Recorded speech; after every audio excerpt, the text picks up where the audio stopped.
Assalamualaikum warahmatullahi wabarakatuh.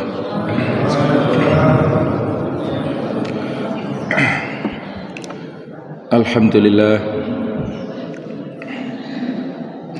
Alhamdulillahilladzi hadana li hadza wa ma kunna linahtadiya laula an hadanallah. Asyhadu an la ilaha illallah wahdahu la syarikalah wa asyhadu anna Muhammadan abduhu wa rasuluh la nabiyya ba'dah. Allahumma salli wa sallim ala sayyidina wa habibina wa maulana Muhammad wa ala alihi wa ashabihi wa ansarihi wa junudihi wa man sara ala nahjihi wa da'a bi da'watihi ila yaumil qiyamah. Allahumma inna nas'aluka al-afiyah fid dunya wal akhirah. Allahumma aftah lana qulubana wa alhimna rushdana wahdina ila siratikal mustaqim. Allahumma ati nufusana taqwaha wa zakkiha anta khairu man zakkaha anta waliyuha wa maulaha ya rabbal alamin. Amma ba'du, para jamaah sekalian rahimakumullah. Marilah kita lanjutkan kajian dari kitab Tafsir Al-Munir, yaitu kita sampai pada surah Al-Baqarah ayat ke-34. Jadi pada paragraf ini hanya terdiri dari satu ayat, ayat ke-34, yang diberi judul oleh penulis Syekh Profesor Dr. Wahbah As-Suhaili, At-Takrim Al-Ilahi As-Sami li Adam bi sujudil malaikah lahu, yaitu Tuhan memuliakan Adam, kemuliaan Allah yang diberikan kepada Nabi Adam dengan memerintahkan para malaikat bersujud kepadanya. A'udzu billahi minasyaitonir rajim. Wa id qulna lil malaikati isjudu li Adam fasajadu illa iblis aba wastakbara wa kana minal kafirin. Dan ingatlah ketika qulna, kami berfirman, lil malaikati, kepada para malaikat, usjudu li Adam, sujudlah kalian kepada Nabi Adam. Fasajadu, maka mereka pun bersujud, illa iblis, kecuali iblis. Aba, ia menolaknya, wastakbara, dan menyombongkan diri, wa kana minal kafirin, dan adalah iblis itu termasuk golongan kafir. Nah, jadi paragraf ini hanya terdiri dari satu ayat ini ya. Yang di dalam ayat ini ya, sebagai kelanjutan daripada ayat-ayat yang sebelumnya, kita akan bahas dulu karena ini terdiri dari satu ayat sehingga agak lengkap pembahasannya ya. Yaitu dari tinjauan bahasa, i'rabnya ya. I'rab ini adalah kedudukan kata di dalam kalimat untuk memahami arti dan pemahaman ataupun terjemahan maksud daripada ayat-ayat, maka kita perlu meninjau dari sisi tinjauan bahasa atau tata bahasanya. Pembahasan utama yang disebut dengan nahwu itu adalah dari sisi i'rabnya. Kata-kata Adam itu adalah isim. Isim itu kata benda yang mamnu' minas sarf, artinya adalah terhalang dari tanwin. Tidak boleh dikasih tanwin. Apa alasannya? Karena faktor alamiah, yakni bentuknya adalah ma'rifah dan ajmah, kata asing non Arab. Jadi kalau ada kata-kata yang diadopsi dari ajam itu maksudnya adalah non Arab, yang diserap ke dalam bahasa Arab, maka huruf yang terakhir itu tidak boleh ditanwinkan. Contohnya Adam ini, walaupun menurut Abdullah bin Abbas, bahwa sebagaimana sudah pernah kita sampaikan ya, kenapa Nabi Adam itu disebutkan atau dipanggil dengan Adam? Karena alasan beliau, li'anna Allah khalaqa Adam yaumal jum'ati ba'dal asr min adimil ardi fasummiya Adam. Allah Ta'ala ini menciptakan Nabi Adam pada hari Jumat setelah asar. Dari mana? Min adimil ardi, dari dataran bumi. Jadi kata-kata ada adimil ardi, dari dataran bumi atau dari wajah bumi. Fasummiya Adam, maka dinamakanlah ciptaan Allah ini dengan sebutan panggilan Adam, karena berasal dari dataran bumi. Jadi ini menurut Abdullah bin Abbas ya. Jadi arti secara harfiah dari yang disebut Arab non Arab ini kan, kalau Arab itu ada tasrifnya ya, ada penguraiannya, ada fi'il madinya, ada mudhari'nya, ada masdarnya, isim fa'ilnya, isim maf'ulnya, seperti Muhammad ya. Itu dari Arab asli, karena dari kata-kata hamida yahmadu atau hamada yuhammidu, Muhammad artinya terpuji. Nah, kalau Adam ini nama non Arab, nama asing, nama non Arab, sama juga seperti Ibrahim ya. Ibrahim ini juga nama non Arab, Ismail, kemudian bahkan Utsman. Nah, itu adalah nama-nama yang tidak bisa diuraikan di dalam bahasa Arab, tapi banyak digunakan ya oleh orang-orang Arab juga ya. Jadi kalau ada nama-nama non Arab, apalagi kalau orang Indonesia yang namanya, mohon maaf, misalnya Eko atau misalnya Budi ya, atau misalnya Agus ya, nama-nama yang banyak itu, maka pada saat penulisan bahasa Arab tidak boleh ada tanwin di huruf yang akhir. Nah, itu kurang lebihnya ya. Kemudian kata-kata illa iblis, illa yang berarti adalah kecuali atau melainkan, adalah istitsna muttasil. Istitsna itu artinya pengecualian, muttasil artinya yang bersambung.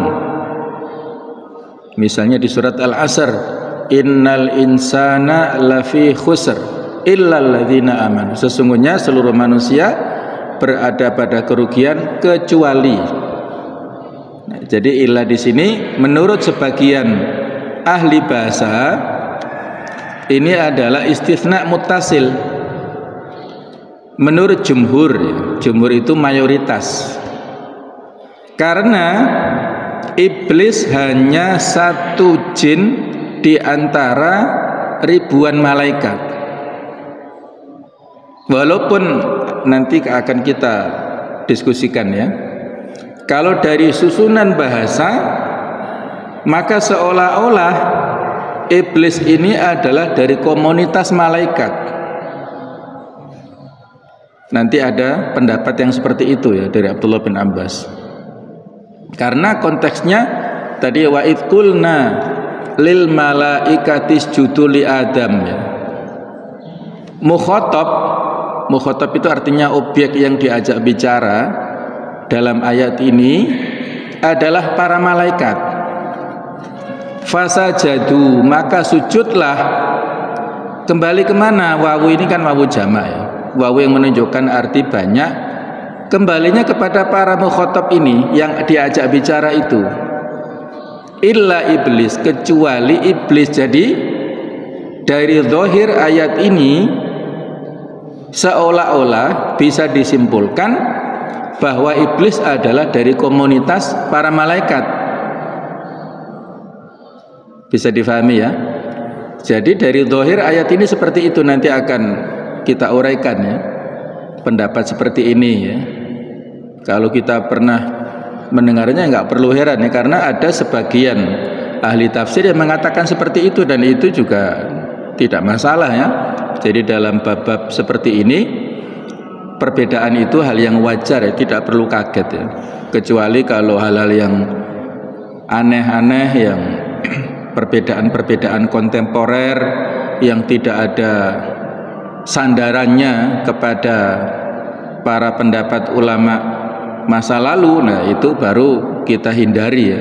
Tapi kalau masa lalu sudah ada dan bahkan yang mengatakan adalah para sahabat atau para tabi'in, maka ya kita terima apa adanya tanpa perlu diperdebatkan ya. Nanti akan kita bahas. Maka dari itu para malaikat diunggulkan atasnya dalam firman-Nya. Atasnya di sini adalah atas iblis dalam firman-Nya, yaitu fasajadu, maka mereka bersujud. Kemudian Allah mengecualikan satu orang di antara mereka. Maksud orang di sini adalah bukan orang manusia ya, tapi satu makhluk di antara mereka. Nah, boleh juga kata-kata illa itu dianggap sebagai istisna munqati. Jadi ada istisna itu pengecualian mutasil yang bersambung, ada pengecualian yang terpisah. Munqati artinya terpisah.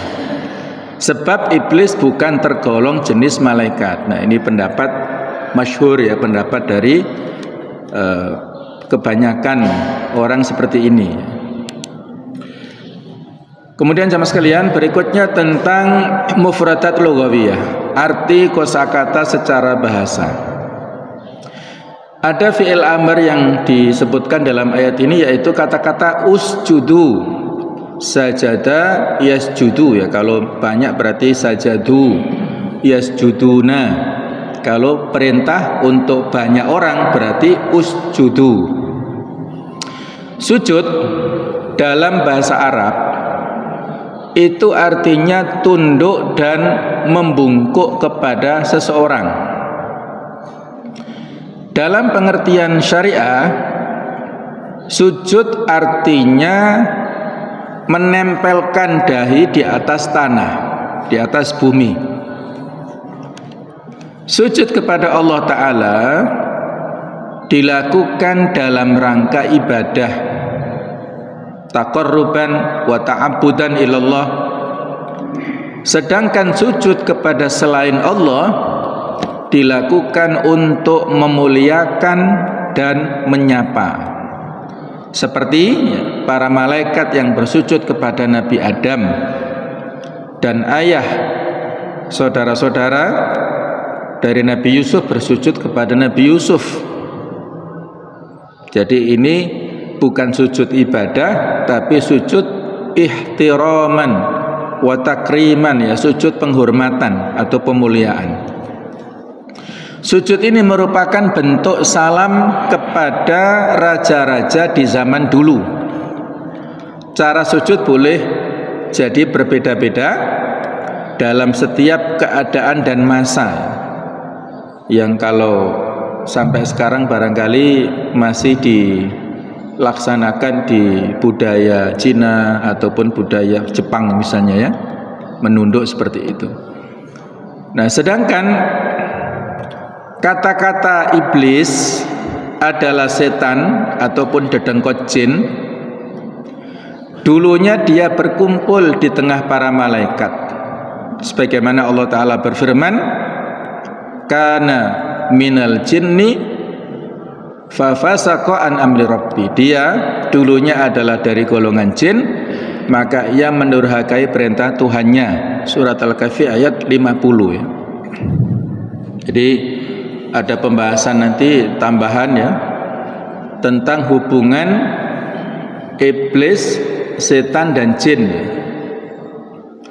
Iblis ini kalau secara bahasa dia ini dari kata-kata balasa yang maknanya beberapa diantaranya adalah menyesal. Maksudnya apabila orang mengikuti rayuan dan godaan iblis maka dia akan menyesal.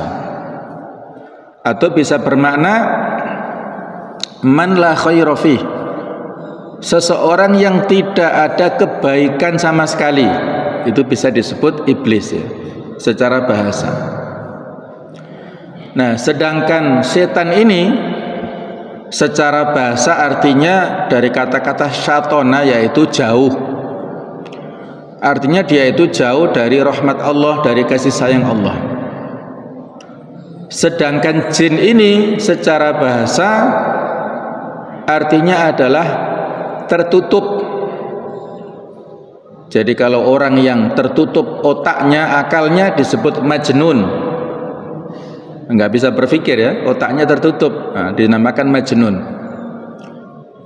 Nah, antara iblis dan jin ini nanti ada pembahasannya ya, ada perbedaan di antara ulama. Ya satu rangkaian ya, satu spesies lah ya. Tapi kalau setan ini lebih umum, ada mengatakan setan ini sifat minal jinnati wan nas ya. Setan ini sifat yang artinya adalah sifat pembangkangan, baik dari golongan jin ataupun golongan manusia. Ada yang mengatakan bahwasanya jin ini memiliki beberapa pembagian, ada jin yang muslim, ada jin yang kafir. Jin yang muslim itu namanya jinni. Dulu ada sinetron ya, jinni jinni ya. Nah, ada jin yang kafir itu namanya setan. Jadi memang setan ini bisa bermakna sifat segala makhluk yang potensi pembangkangannya tinggi, itu setan, baik dari golongan jin ataupun manusia. Dan ada yang mengatakan setan ini adalah jin yang kafir, jin yang mokong tadi. Nah, sedangkan iblis nanti ada pembahasannya. Ada yang mengatakan abul jin, dedengkot daripada jin. Ada yang mengatakan berbeda ya, nanti kita akan sebutkan. Aba itu artinya enggan bersujud. Ada dalam hadis yang mengatakan kullu ummati yadkhulul jannah, seluruh umatku masuk surga, illa man aba, kecuali orang yang enggan. Maka para sahabat bertanya, siapa yang enggan itu? Maka beliau mengatakan, man atau anita khulul jannah, siapa yang taat kepadaku maka dia masuk surga. Wa man asani faqad aba, siapa yang menentangku maka dia telah enggan, enggak mau masuk surga ya. Jadi kata-kata aba ini memakai alif layyinah ya. Kalau orang Jawa mengatakan alif bengkong. Nah, alif bengkong itu adalah alif yang bentuknya seperti ya, tetapi nggak ada titiknya ya. Jadi kalau misalnya ada seseorang ya yang macam-macam gitu ya, anak-anak atau remaja atau mungkin sudah tua yang macam-macam, dikatakan gorong ngerti alif bengkong ya, pola yang macam-macam misalnya gitu ya. Apa alif bengkong itu? Seperti ini. Alif bengkong itu adalah alif layyinah dalam bahasa nahwunya, yaitu huruf yang seperti ya tapi nggak ada titiknya ya. Kalau ada titiknya di belakang itu namanya alif maksurah ya. Jadi ini istilah saja. Kalau dalam bahasa kita, misalnya orang yang sudah berhaji dipanggil abah, nah itu ada haknya belakangnya ya. Abah itu hamzah tulisannya ya, kemudian ba, terus alif tinggi biasa, kemudian ada hak di belakangnya. Abah itu dalam bahasa Arab yang artinya bapak. Kalau si laki-laki dipanggil abah, maka ibunya dipanggil ummah, ummah gitu ya. Nah, tapi yang abah yang populer, kalau ummah nggak populer ya. Biasanya kalau susah-susah abah sama ummi gitu aja ya. Ummi ya, ummi itu apalagi ibu saya. Abah itu adalah bisa untuk bapak orang lain dan lain-lainnya. Jadi ini beda ya, tulisannya beda. Kemudian wastakbara ini bersikap takabur sehingga iblis ini tidak mau sujud. Mustakbirun orang yang sombong atau mutakabbirun sama saja. Yang dikatakan di surat Al-A'raf ayat 12 di antara jawaban iblis, ana khairu minhu, saya lebih baik daripada Nabi Adam. Khalaqtani min nar wa khalaqtahu min tin.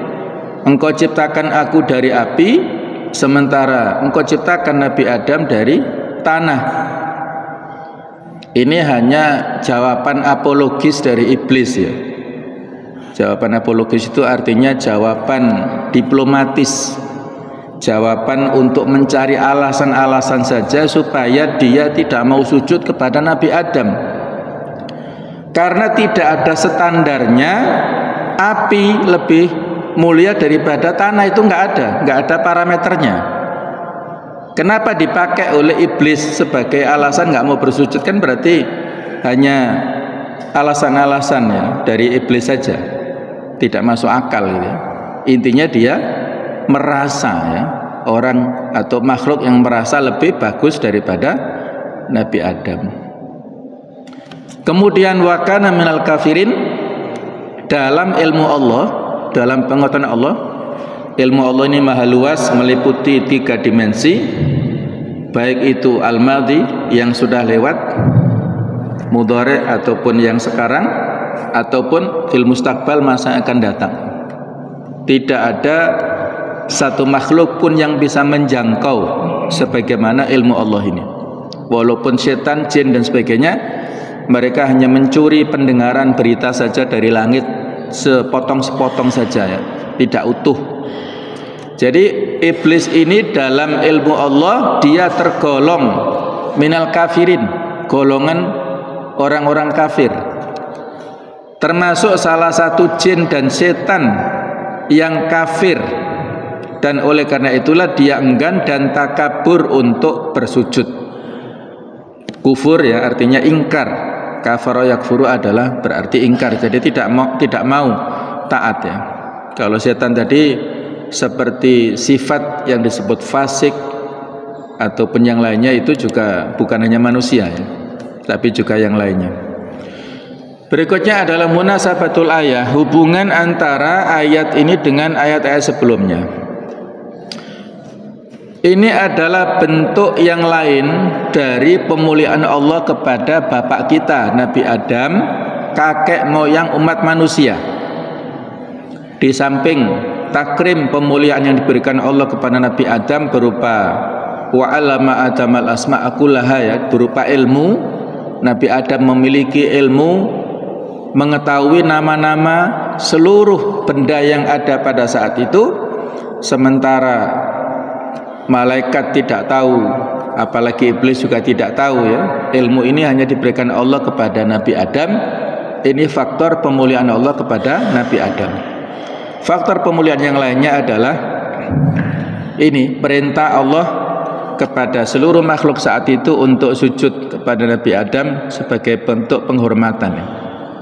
Allah memerintahkan para malaikat bersujud kepadanya sebagaimana dia, Allah secara khusus menjadikannya sebagai khalifah di bumi dan mengajarinya nama benda-benda dan berbagai bahasa. Ini menunjukkan pemuliaan spesies manusia dengan pemuliaan kakek moyangnya. Karena Nabi Adam dimuliakan, maka ini runtut terus berlanjut sampai kepada anak cucunya yang disebut dengan Bani Adam, anak turunnya Nabi Adam ini. Berikutnya tentang tafsir dan penjelasan. Ceritakan pula kepada kaummu wahai Muhammad, tatkala kami berfirman kepada para malaikat yang suci, sujudlah kalian kepada Adam sebagai bentuk ketundukan, salam dan pengagungan, bukan sujud ibadah dan penuhanan seperti yang dilakukan oleh orang-orang kafir terhadap berhala-berhala mereka. Maka para malaikat pun bersujud semua kepadanya kecuali iblis. Dia tidak mau bersujud, merasa dirinya lebih tinggi daripada Nabi Adam. Seraya berkata, mengapa aku bersujud kepadanya, padahal aku lebih baik daripada dirinya, daripada Nabi Adam ini. Engkau ciptakan aku dari api, sedangkan dia engkau ciptakan dari tanah. Tanah liat yang sudah kita sebutkan di Al-A'raf ya. Nah, lantaran keengganannya, kembali ke iblis di sini ya, takaburnya, kesombongannya, dan kebanggaannya atas dirinya, maka dia termasuk orang-orang kafir, sehingga dia mendapat laknat sampai hari kiamat karena mendurhakai perintah Tuhannya dan menolak bersujud kepada Nabi Adam alaihissalam.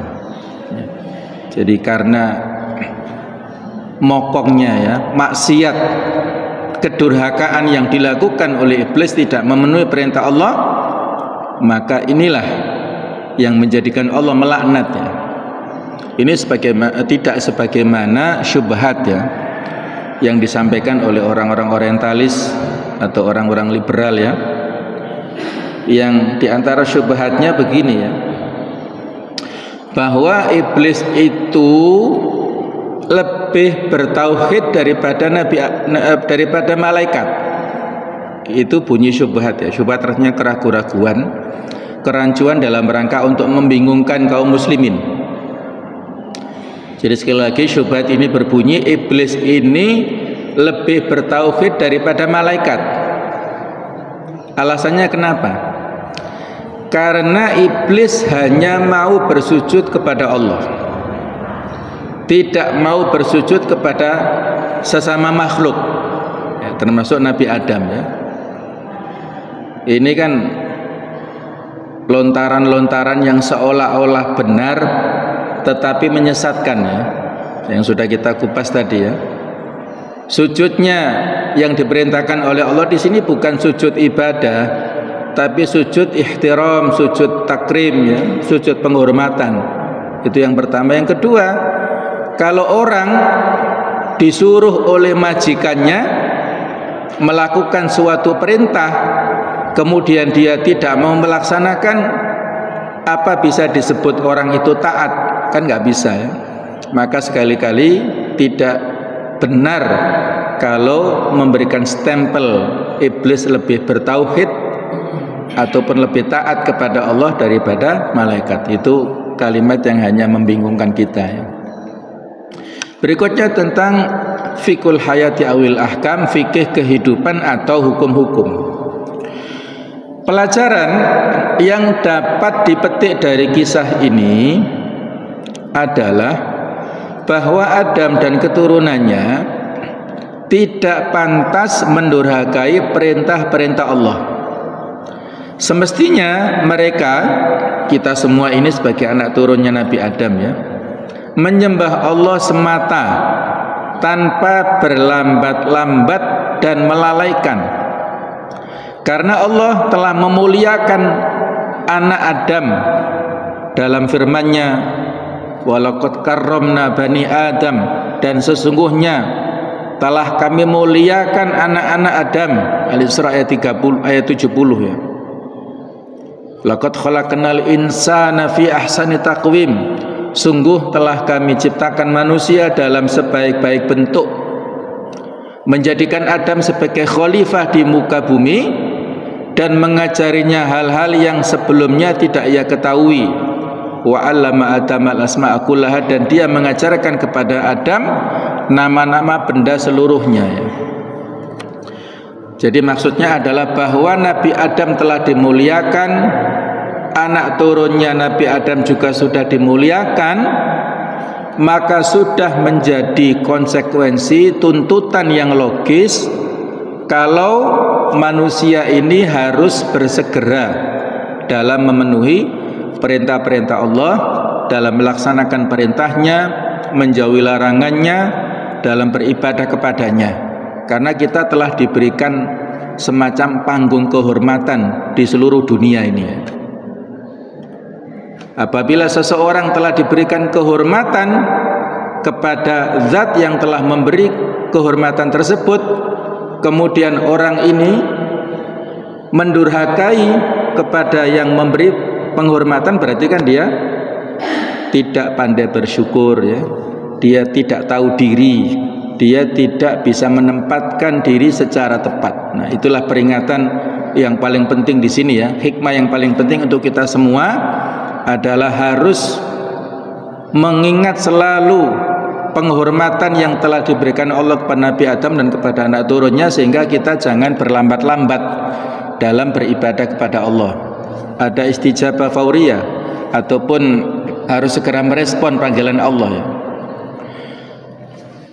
Al-Imam Ibnu Jarir At-Tabari menuliskan, dengan menuturkan kisah iblis, Allah Ta'ala bermaksud mencela anak cucu Adam yang bersikap serupa dengannya, yaitu orang-orang Yahudi yang ingkar kepada Nabi Muhammad SAW, padahal mereka mengetahui kenabiannya, dan mereka pun sejak dahulu kala telah mendapatkan banyak karunia Allah.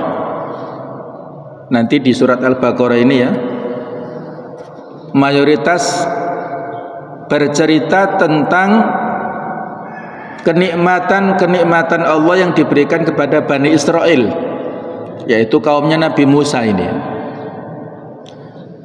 Bani Israel yang telah mendapat banyak sekali kenikmatan, tetapi balasan yang diberikan oleh mereka kepada Allah adalah pertentangan, tidak taat kepada perintahnya Nabi Musa, melanggar segala macam larangannya, tidak mau tunduk kepada Allah dan lain-lain.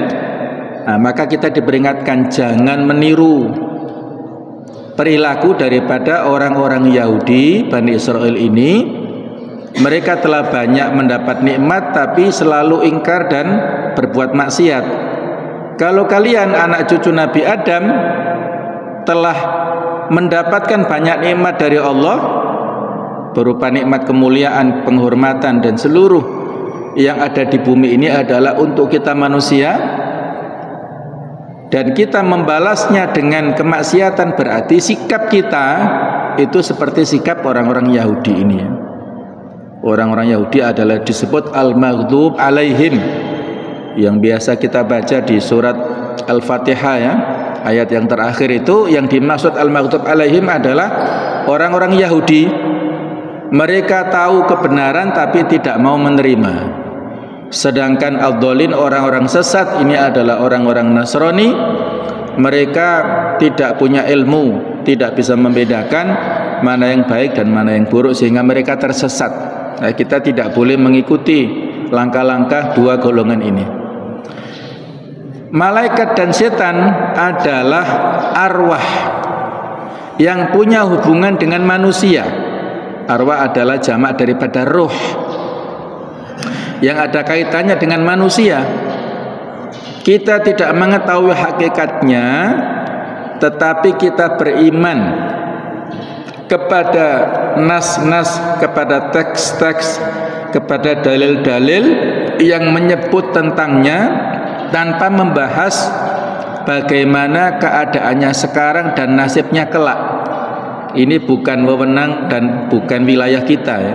Cukup kita imani secara manqul ya, secara tekstual, tidak perlu kita berandai-andai. Sujud ada dua macam. Pertama adalah sujud ibadah dan penuhanan. Ini dilakukan hanya kepada Allah semata. Sujud ini ada dua bentuk: meletakkan dahi di atas tanah, dan inilah yang biasa dilakukan dalam sholat. Sedangkan cara yang kedua adalah tunduk kepada kehendaknya, kepada perintahnya, sebagaimana firman Allah yang artinya dan tumbuh-tumbuhan dan pohon-pohonan keduanya tunduk kepada Allah. Ar-Rahman ayat yang ke-6. Kemudian surat Ar-Ra'd ayat yang ke-15 yang artinya hanya kepada Allah lah sujud patuh segala apa yang di langit dan di bumi, baik dengan kemauan sendiri ataupun terpaksa. Jadi kalau sujud ibadah ini yang pertama sujud hakiki secara zahir ya, langsung dia meletakkan dahinya di atas tanah, baik dalam sholat atau di luar sholat, seperti sujud syukur, sujud tilawah dan lain-lain.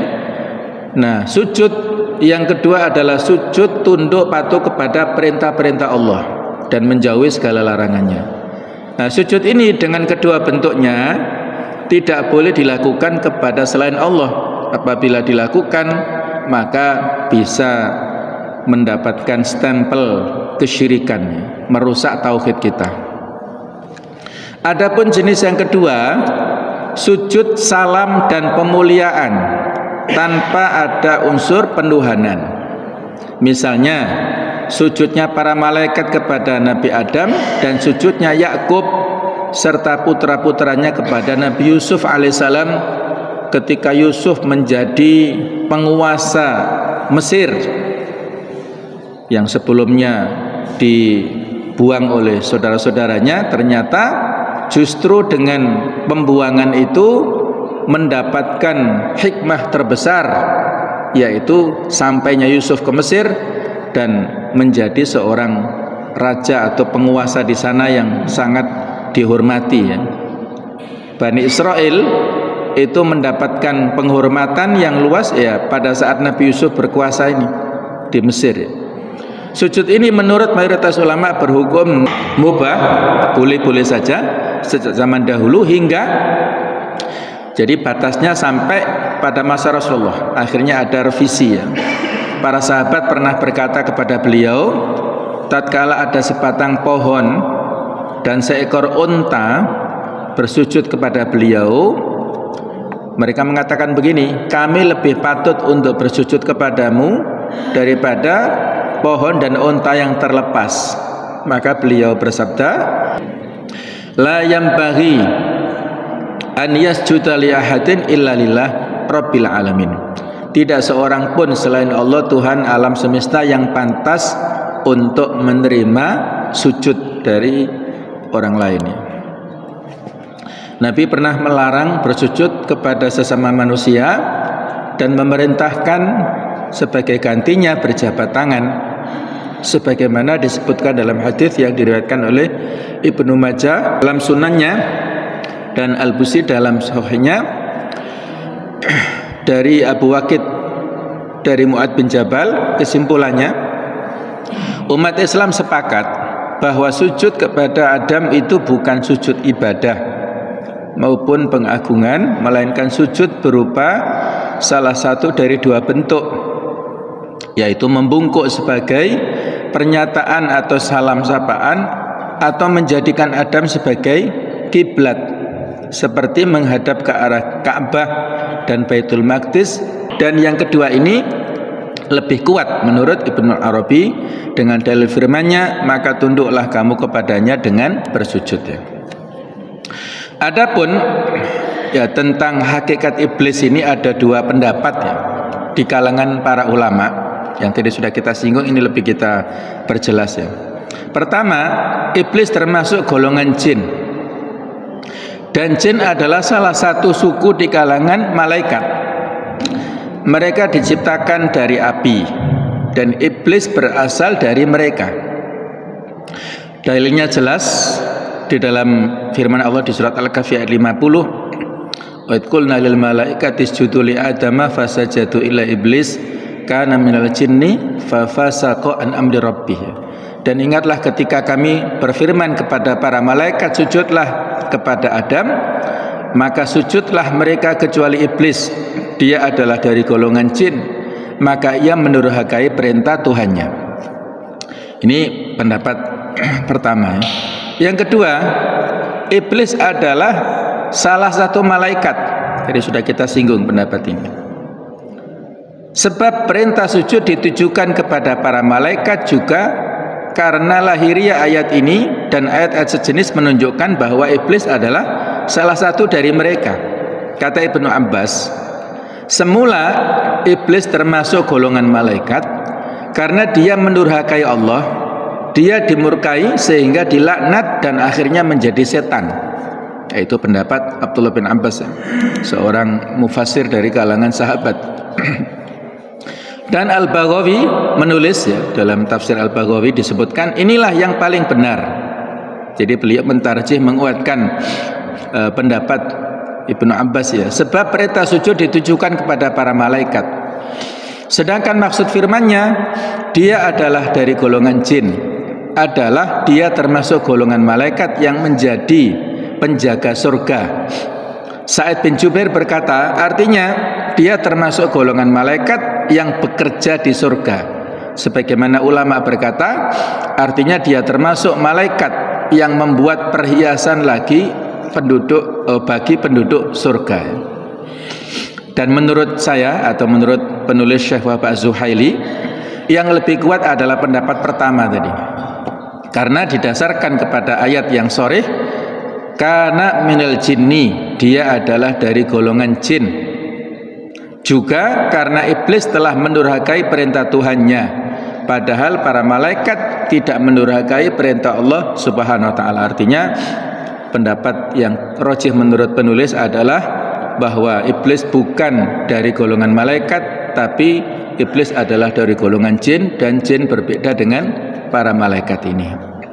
Kisah penolakan bersujud ini menunjukkan bahwa keengganan melaksanakan perintah-perintah Allah, sikap takabur dan kebanggaan diri mengakibatkan kekafiran. Penjelasannya, karena iblis menolak bersujud dan merasa sujud itu terlalu agung bagi Adam. Dan menolak sujud kepada Adam berarti menghina perintah Allah dan hikmahnya. Maka akhirnya dia termasuk golongan orang-orang yang kafir. Berikutnya sama sekalian ya, ada perbedaan pendapat tentang apakah sebelum iblis ada makhluk yang kafir atau tidak. Nah, menurut sebuah pendapat tidak ada. Iblis adalah makhluk pertama yang kafir. Nah, sedangkan menurut pendapat lain, sebelum dia sudah ada kaum yang kafir, yaitu golongan jin yang mendiami bumi. Nanti akan kita singgung lagi ya. Sudah kita pernah bahas tapi kita akan singgung lagi. Ada pula perbedaan pendapat tentang apakah iblis menjadi kafir karena tidak tahu atau karena membangkang. Ini kan beda ya. Kalau tidak tahu berarti dia tidak tahu hukum karena khilaf. Tapi kalau membangkang berarti mokong. Dia tahu hukumnya tapi masih mokong karena syahwatnya. Dalam hal ini ada dua pendapat di kalangan ahlu sunnah. Namun tidak ada perbedaan pendapat bahwa iblis mengetahui Allah Ta'ala sebelum dia kafir. Jadi dia bermakrifatullah juga. Karena itu pihak yang berpendapat bahwa dia kafir karena tidak tahu berkata, pengetahuannya tentang Allah dicabut ketika dia menjadi kafir. Sedangkan pihak yang berpendapat bahwa dia kafir karena membangkang berkata dia kafir padahal masih mengetahui Allah Subhanahu wa taala. Dari kisah ini dan dari fakta bahwa Allah sebelumnya sudah mengetahui kekafiran iblis, para ulama mazhab Maliki menarik kesimpulan bahwa siapapun yang bukan nabi, yang Allah perlihatkan pada dirinya kesaktian dan hal-hal yang luar biasa, maka itu tidak menunjukkan bahwa dia adalah seorang wali ya. Alasannya, pengetahuan bahwa seseorang di antara kita adalah wali Allah tidak terhitung sah kecuali setelah diketahui bahwa orang itu mati dalam keadaan beriman. Jika belum diketahui bahwa dia mati dalam keadaan beriman, kita tidak dapat memastikan bahwa dia adalah wali Allah. Sebab wali Allah adalah orang yang diketahui oleh Allah bahwa dia tidak mati kecuali dalam keadaan beriman ya. Kan kita nggak tahu bagaimana dinamika hidup ya. Mungkin dia sekarang soleh, dia beriman, dia alim, tetapi bisa jadi sebelum meninggal, mohon maaf, ataupun naudzubillah misalnya murtad misalnya ya, yang sebelumnya ustadz kemudian jadi pastor ataupun jadi penginjil misalnya ya. Nah, naudzubillah min dzalik. Jadi selama orang itu masih hidup maka tidak lepas dari segala kekhilafannya. Kalau wali ini kita sebagai doa nggak apa-apa ya, husnudzon kepada seseorang yang karena kesolehannya dia punya semacam karomah, kelebihan, kemudian kita doakan semoga dia jadi wali Allah, boleh saja. Tapi kalau memberikan stempel, ini yang harus kita waspadai ya. Nah, Allah Ta'ala berfirman, wa khalaqal janna mim marijim minar. Allah menciptakan jin dari nyala api, Ar-Rahman 15. Di atas menjelaskan penciptaan jin, dalam Bahrul Muhit dijelaskan arti jin pada ayat tersebut. Jin yang dimaksud adalah Abul Jan, yaitu iblis sesuai pendapat Al-Hasan. Sedangkan Al-Mujahid berbeda. Beliau berpendapat jin yang dimaksud ialah Abul Jan, ayah jin bukanlah iblis ya. Memang sesama mufasir berbeda pendapat, nggak ada masalah. Ibnul Asur dalam kitab Tahrirul Tanwir memberikan pengertian lain tentang jin, yaitu wal muradu bihi iblis wa ma kharaja anhu minasyayatin. Yang dimaksud al-jan itu adalah iblis dan para setan. Jin tersebut diciptakan Allah Ta'ala dari nyala api. Dari Aisyah, Nabi sallallahu alaihi wasallam bersabda, khuliqatil malaikatu min nur. Malaikat diciptakan dari cahaya. Wa khuliqal jan min marijim min nar. Sedangkan jin diciptakan dari api yang menyala-nyala. Wa khuliqa adam mimma wusifa lakum. Dan Nabi Adam diciptakan dari yang telah dijelaskan kepada kalian. Rawahu Muslim ya. Jadi tiga, berarti ini berbeda, spesiesnya berbeda ya. Bangsa jin diciptakan 2000 tahun lebih awal dari penciptaan Nabi Adam. Dasarnya adalah riwayat dari Abdullah bin Amr bin As ini, khalaqallahu ta'ala banil jan qabla Adam bi alfai sanah. Allah telah menciptakan Banu al-Jan 2000 tahun sebelum Nabi Adam alaihissalam. Kisah ini diriwayatkan dari Ishaq dari Juwaibir dan Uthman, bahwasanya, saya baca langsung artinya supaya lebih cepat ya. Allah menciptakan jin dan memerintahkan mereka untuk memakmurkan, membangun peradaban bumi. Mereka dahulu rajin beribadah kepada Allah sampai waktu yang sangat lama. Mereka terus bermaksiat kepada Allah sampai terjadi pertumpahan darah. Di antara mereka ada seorang malaikat yang bernama Yusuf. Para jin kemudian membunuhnya. Lalu Allah murka dan mengutus sekelompok tentara dari barisan malaikat yang tinggal di langit dunia. Dan di antara tentara tersebut ada jin yang ikut berperang yang disebut iblis. Malaikat itu berjumlah 4000 orang. Lalu mereka turun ke bumi, lalu memusnahkan bangsa jin itu di muka bumi sampai mengusir mereka dari daratan ke samudra. Dibunuh kemudian dibuang ke lautan sana. Kemudian malaikat yang memerangi jin tadi, termasuk jin iblis, mendiami bumi. Lalu amal mereka menjadi kembali buruk dan mereka lebih senang berdiam di bumi ini. Ada yang mengatakan bahwasanya kita baca dulu ya. Banyak ulama tafsir berkata jin diciptakan sebelum penciptaan Adam alaihissalam. Penghuni bumi sebelum manusia adalah hin dan bin. Allah menjadikan jin menguasai mereka, jin membunuh mereka lalu berdiam di bumi setelah peperangan yang telah terjadi. Ad-Dhahhak menyebut dari Ibnu Abbas bahwa setelah jin membuat berbagai kerusakan di bumi dan menumpahkan darah, Allah mengutus iblis kepada mereka bersama para tentara dari langit. Mereka membunuh para jin dan mengusirnya dari bumi ke pulau-pulau di tengah laut. Hasan al-Basri berkata, iblis bukan dari malaikat sedikit pun, akan tetapi dia adalah asal mula para jin sebagaimana Adam asal mula manusia. Para jin diciptakan dari api, mereka seperti Bani Adam yang makan, minum dan berketurunan. Di antara mereka ada yang mukmin dan ada pula yang kafir. Pendapat yang benar adalah jin yang mukmin akan masuk surga. Jadi tadi sudah kita singgung, iblis ini punya jasa ya untuk membasmi kejahatan, sehingga dia mendapat reward ataupun penghargaan di langit sana dan dihormati di sana. Sehingga ketika ada makhluk baru Nabi Adam dan itu lebih dimuliakan oleh Allah Ta'ala daripada dirinya yang sudah punya jasa, sudah dihormati, maka inilah asal muasal dari iblis yang gengsi ya. Dia itu jaim, jaga image-nya, tidak mau sujud kepada Nabi Adam karena dia telah punya penghormatan, mau dialihkan kepada Nabi Adam dan dia tidak mau sujud. Itu asal muasalnya ya. Dan iblis itu dulunya sudah pernah saya singgung, namanya Azazil. Jadi Azazil, ketika iblis menjadi makhluk yang mokong, dirubah, bukan Azazil tapi namanya menjadi iblis ini. Nah, itulah kurang lebih sama sekalian tafsir daripada ayat ini. Semoga ada manfaatnya. Mudah-mudahan kita semuanya bisa beriman lebih dan istiqomah dalam keimanannya sampai akhir hayat, dan kita selalu dekat dengan Al-Quran Karim, menjadi ahlul Quran, dan insyaallah kita semuanya dikumpulkan di surganya Allah Subhanahu wa taala. Amin ya rabbal alamin.